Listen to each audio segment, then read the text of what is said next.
Hi guys, today I'll be taking a look at a Cherry MX Red clone, the Kailh Red. Let's get started. Now, these switches come in two different variants, a D05 and a D93 variant. They are basically the same apart from this bit here, as you can see. The D93 supposedly has a better RGB lighting support. There is also a transparent top housing version for more RGB, but for some reason Kailh listed this as the D05 variant on their website and not the D93. In fact, there's a whole bunch of errors on their website. They even claim that this switch has a tactile force of 50 grams, but these are linear switches, so of course that's not true, and this is one of the very many errors that you will find. In terms of pricing, these are just under £5 for 10 switches on AliExpress or $17.50 for 17 switches on NovelKeys. So this is more on the budget end of the market. And this is what they look like disassembled. Feel free to pause the video. Now let's move on to the switch categories.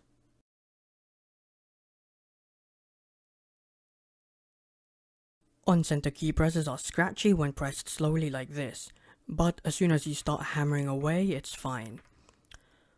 Off-center key presses are very scratchy. In fact, they sometimes bind, especially on longer keys, even though they are stabilized, which I find bizarre. This essentially means that you will end up making a lot of typing mistakes. 4 out of 10. The weighting is light with an actuation force of 50 grams at 2mm and a bottom out force of 66 grams at 4mm of total travel.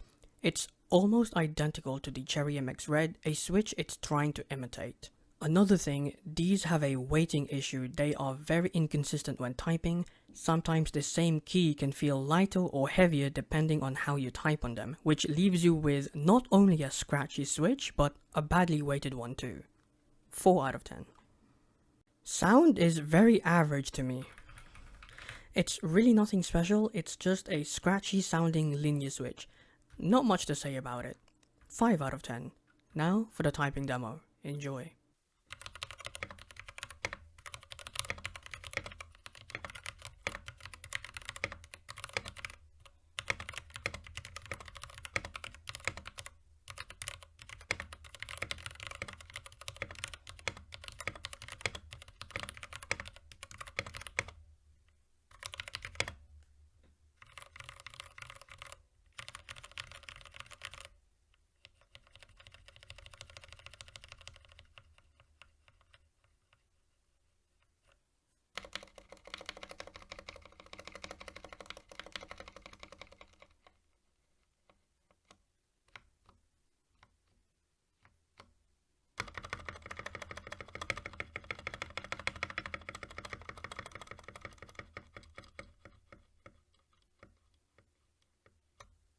Okay, so the typing experience is bad, but it's not because it's scratchy, but it's because of the inconsistent weighting and binding. That kills it for me. It's very annoying to type on these. You honestly don't want to be typing on these for any length of time. 4 out of 10. Gaming on these is just as bad as typing on them. Again, it's not the scratchiness, but the binding. Also, these switches are very light, which already I'm not a fan of.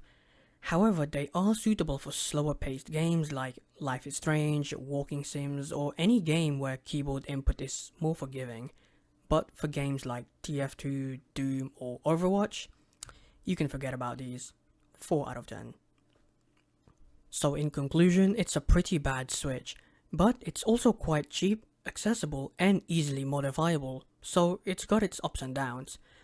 The final score for this switch is 21 out of 50 or 42%, making it the worst linear switch I reviewed.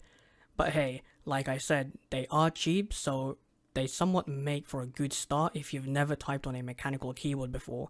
Just make sure you lower your expectations.